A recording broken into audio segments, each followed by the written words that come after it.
这是唯一一部拍给变态看的超大尺度反常规电影。他们只因无家可归，男人却狂杀百人自建尸体房屋，且用人体制作成艺术品，剧情超变态以及毁三观。影片开始既视高能，这个男孩看似单纯无邪，实际却喜欢以杀生为乐。他无聊时就会跑去看农民割草，那种生命被整齐收割的样子，这让他有种莫名的快感。于是这天，男孩便好奇剪掉了小鸭子的脚掌，随后将鸭子扔进了河里，而他则在岸边欣赏般的望着鸭子在水里无力地挣扎着。果然，有些人天生就是坏种。随着长大后，男孩的行为并没有得到纠正，也更没有得到任何惩罚，这也让他的邪念随着年龄肆意蔓延。长大后的男孩变成事业有成的建筑师。在他这天出门的路途中，一个奇葩女人在路边拦车求助，对方表示自己是个弱女子，希望杰克能帮她修个车。虽然杰克本不想多管闲事，可女人却一个劲的哀求，于是杰克便答应了她，可以带她前往5公里外的修车店寻求帮忙。让人没想到的是，女人刚上车不久就开始作妖。That was a mistake.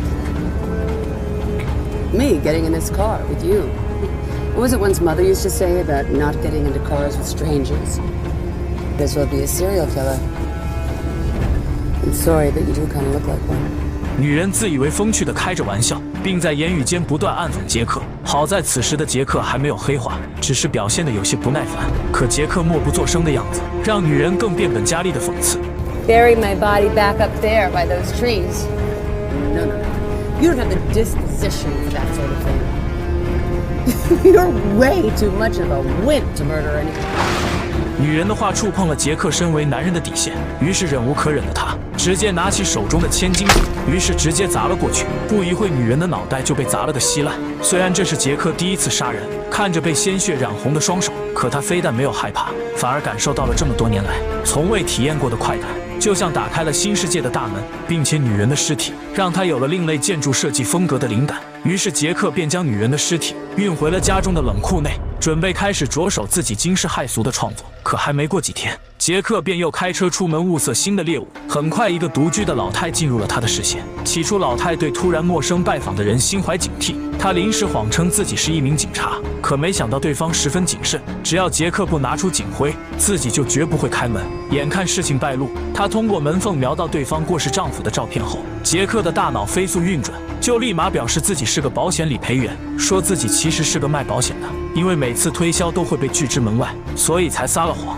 表示如何提升家属退休金的问题。面对金钱的诱惑，老太最终还是没能抵抗，于是便打开了门。可前脚刚走进房间，杰克就立马变了个人，迫不及待地动手。他猛然从背后发动袭击，狠狠掐住了老太的脖子，直到对方彻底没了气息后，他又不放心地掏出匕首，对准其心脏狠狠地刺了下去。然而这次杀完人后，杰克并没有着急离开，反而是将老太的尸体整整齐齐地给摆在了座椅上，然后拿出相机拍照留念，最后才慢慢地清理起犯罪现场。杰克就将尸体打包整齐，给搬进了自己的金杯车内。然而就在他准备离开时，他却开始迟疑了。杰克患有很严重的强迫症，所以在他走后不久便又再次返回现场，总觉得刚刚处理现场时有什么忘了做的。他就这样来来回回的反复确认，直到后来屋外传来了警笛的声响。杰克害怕事情败露，只得将车内的尸体先藏到一旁的草丛里，而自己则快速躲进车内，假装一直在此等候。巡警很快来到他面前一番询问，面对警察的询问，杰克谎称自己是老妇女的旧友，还告诉警察他也听到刚刚屋内有巨响传出。天衣无缝的演技让他很快在警方面前轻松脱身，他更是胆大包天地跟随巡警一同进屋，再次查漏补缺。最终在确定了一切毫无破绽后，他选择将尸体拴在车后拖行，着急忙慌开回了家。可他没料到，尸体与地面剧烈摩擦后，竟一路留下了清晰的血痕。等到杰克发现时，却以为是已晚，那精准定位导航般的拖痕会将警方引到此处。然而就在绝望之际，天空中居然降下了倾盆大雨，直接冲刷掉了路面上所有的血痕。这一刻，他感觉自己就是天选之子，冥冥中身后必有神灵护佑。而也正因这次的死里逃生，也让他成为了连杀近100人的连环杀人魔。他认为自己很有表演天赋，并对着镜子沉迷于表情管理和口才的训练，以更加完美的犯罪为目标，开始了演员的自我修养。杰克的犯罪之路更加肆意妄为，无论是独自走夜路的陌生人，或是同楼的隔壁女邻居，但凡兴起都会成为他手里的亡魂。不仅能体验到非凡的快感，还能让他得到前所未有的设计灵感。不仅如此，为了能设计出一栋与众不同的房子，他便开始了长达12年的残忍杀戮，并且每次杀人后还要给被害人拍照留念，在签署上“精致先生”4个大字之后，寄给报社炫耀。不过很快，简单的杀人已经无法满足杰克的艺术创作欲望，因此他想到了一种更为变态的杀戮方式。他以狩猎农场为由，吸引并挑选单亲家庭为目标，每次还会为他们分发一顶小红帽，表面说是为了安全起见，实则是让他们成为狩猎场里的人肉移动靶子。很快，随着一声枪响过后，一场残酷的追逐杀戮彻底开始。不断响起的枪声将孩子吓得四处逃窜，而下一刻，2个男孩当场就倒在了血泊中。看着远处抱着儿子哭得撕心裂肺的女人，杰克的脸上毫无波澜，仿佛刚刚射杀的只是2只野鹿而已。然而更变态的是，杰克还将一家3口又给带了回来，并还换语表示今天是野餐的好日子。面对杰克的无理要求，早已被吓破了胆的女人只能乖乖照做。可就在这时，他问女人：“你的幸运数字是多少？”在女人开口说是12过后，得到数字的杰克面露邪笑。杰克转眼就再次端起了猎枪，并告诉女人有12秒的逃跑时间。虽然女人很快就踉跄地起身奔逃，但是在宽阔的农场里，12秒又能逃出多远？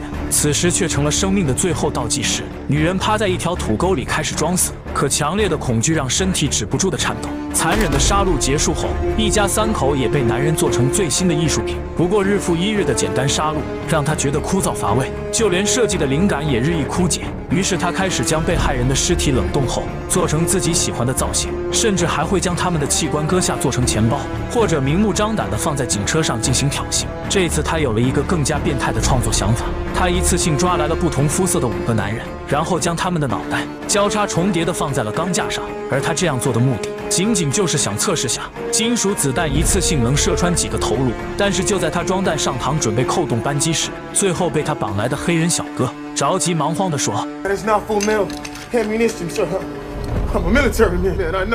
而杰克低头查看，果然还真是买到了假货。这下对于强迫症晚期的他可不能忍，对于艺术创作他从来都是一丝不苟的。于是杰克在贴心的给黑人小哥盖上了保暖的被子后，就急匆匆的赶到了武器店，找到了老板对峙。没想到这老板也是个狠人，直接当场开始耍赖。虽然杰克气得想将对方生吞活剥，可奈何店内装有监控，他也只能气冲冲地离开寻找下家。这次他挑了一家私人小贩，二话没说直接一刀结过了老板后，如愿以偿地拿到了一盒金属弹。但就在这时，外面却驶来了一辆警车。巡警很快发现异样，立马举枪进屋查看。然而此刻的杰克已然走火入魔。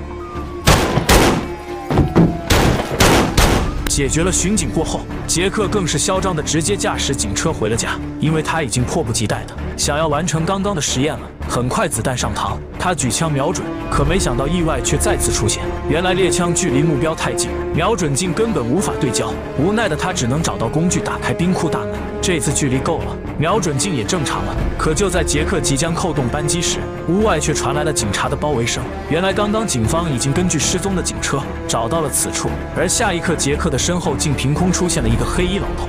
老人自称是死神，是来自地狱的使者。至此，杰克也开始明白自己的艺术创作已经接近了尾声。于是他全然不顾屋外警察的呵斥，开始着手自己认为最为杰出的创作。随后他用钢丝将这些年被他杀害的尸体冷冻的所有被害者搭建成了一栋惊世骇俗的尸体小屋。最后在死神的引领下，他走进了这所小屋，然后又一同跳入了小屋地上的一个小洞内。杰克被死神带到了一片金色的麦田，他看到的是男人们辛勤的劳作，而那种生命被整齐收割的快感却早已不见。接着他又被带到了地狱的入口熔岩之边，死神告诉他，只要爬过前方的峭壁，你就能直达天堂。不过像你这种重罪之人，根本不可能会成功的。然而杰克却偏偏不信邪，甚至还觉得自己没罪，一定能去到天堂。他拼尽全力爬向峭壁之上，不过就在他爬到一半时，却发现前方根本就没有了支撑点。最终杰克堕入深渊，杰克被死神永远留在了地狱之中，而其实在现实当中，